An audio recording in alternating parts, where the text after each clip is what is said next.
Burnout in the church. Are we abusing our leaders? I recall when I hit my breaking point in ministry. I was running a youth group with little support, helping with the intercession team, the prayer team, worship team, chatting with parents, leading weekday meetings, preparing for Sunday messages, attending leadership groups, all while going to school full time and working 2 jobs. There wasn't enough time in my week to do it all.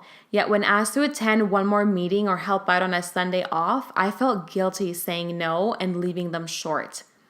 The worst part wasn't that I was exhausted. It was that I was losing the passion I once had for my kids, the very youth I led. I accepted this big volunteer-based ministry position because I loved seeing youth find their purpose, walking with them through hard times and showing them they could come out on top, and really encouraging them to stand out in a crowd that wants to fit in with the world. Looking back, there was so much I did wrong. I honestly cringe at times, but there was also so much I did right, and I pray I left a solid, Jesus-loving imprint in their hearts. Till this day, I have so much love for my kids and how they allowed me to grow as a leader. Seriously, guys and gals, you guys were the best thing about my ministry. Rabbit trail. Back to burnout. I recall the mixed feelings of anxiety and relief while I stood at the front of a room full of my youth and their parents, bawling as I tried to tell them I was stepping down from my position as a church's youth leader. I walked home that afternoon feeling so light and happy. Stepping down had been the right decision for me despite it making some leaders and family worry. I know it was questioned if I was stepping down because I was seeing someone new to the faith. Was I being persuaded away? But honestly, I was burnt out. I hoped for the day where I would be booked to work a weekend shift because it would mean not having to go to pre-service prayer or help with worship or lead youth and then have to help and clean up after and mingle. I was tired, so very tired, and so empty. I had nowhere to give from, and it led me to run myself to the ground, trying to give out of my own strength. I loved what I did, but as burnout began to set in, I struggled with feeling inadequate, not knowledgeable enough, not spiritually strong enough. There were times where I felt like a fraud, where I felt like a failure, or when I disliked myself for when I suddenly disagreed with the preaching I had done. I had weeks where the dread for Sunday turned to depression, and I had months of feeling unsupported in a position that carried so much authority during such a sensitive time in the lives of youth. The thing about being in leadership is that we really do love what we do, but we forget that as we say yes to do more in the church, we aren't always able to say no to the other responsibilities in our lives, which leaves us overbooked and overworked. Burnout is mostly our own doing, but I do believe leaders need to step up and call out ministry volunteers who are doing too much instead of turning a blind eye and requesting more of the yes givers. When I came across the story of Andrew Stocecklein, I think I'm saying that last name right, my heart absolutely broke. The story broke me because I am devastated for the family that lost their father, their husband, and a son, and the congregation that lost their pastor in such a traumatic way. It also broke me because in my own experiences, I can relate to what it is like to battle anxiety and feelings of being a failure as a leader. I cannot imagine how much harder it must be to battle those feelings at such severe levels when leading a mega church and being a family man.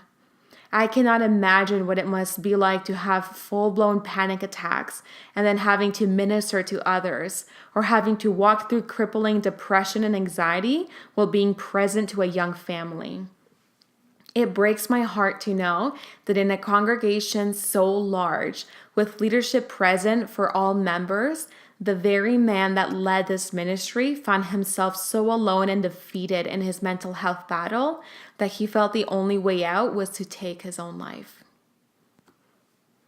One of my prayers for the Stocecklein family is that the loss of Andrew would start a movement. A movement that takes leaders off the pedestal of perfection and sees them as the humans they are. That congregations that are in constant expectation of their pastors would turn the table and be the ones that are present for them. That pastors and leaders that never take more than a few hours off their never-ending work be gifted vacations and date nights and babysitting and just be loved on. That the church setup of pastor leads and is present for congregation would become pastors lead and is present for congregation, congregation supports and is present for each other, for pastors and their family. That congregations would begin to ensure their leaders and volunteers are taking the needed time off to be filled. That leaders would ask each other the hard questions, see through the fake smiles, and ensure their teams get the appropriate help until the individuals feel truly well again, not half well. To pastors, leaders, and ministry volunteers, stop. Stop and check in. Stop and work through your heart's emotions. Stop and be honest with yourself and your loved ones. Stepping away for healing or to rest is not failure. It is not defeat. It is not weakness. It is a move of strength. Let your congregation step up to the plate and run programs and be there for each other. You do not have to carry the weight of the church or your team. You do not have to say yes to another leader because you feel bullied, forced, or guilty. Put yourselves first so that you can lead out of a place of rest and fullness, not out of your own strength as you barely hold it together. If you are feeling the effect of burnout, reach out. Don't believe the lie the enemy sows that you will be disappointing and letting people down. To the congregation, be present for your leadership and volunteers as they are present for you. Ask them how things really are if you see them acting differently or losing their patience or even looking overburdened. Step up and be an active member of your church. Volunteer, take on tasks, share the workload even if it's only for one event. You are there to receive, but you are also there to give to others. See your leaders as humans. Pray for them and bless them instead of criticizing and tearing them down. Jesus himself so often stepped away to be with God to refuel and find strength. The Son of God knew the importance of saying no and making time to find rest. As we try and be reflections of him, let us also reflect the establishment of that boundary, of saying no to another task if it means we have to say no to time with God, time refueling in a service, or time away for our own health. If you think of the Stocecklein family, say a prayer for them and their congregation as they walk through this immense transition without Andrew. With love, Ashley.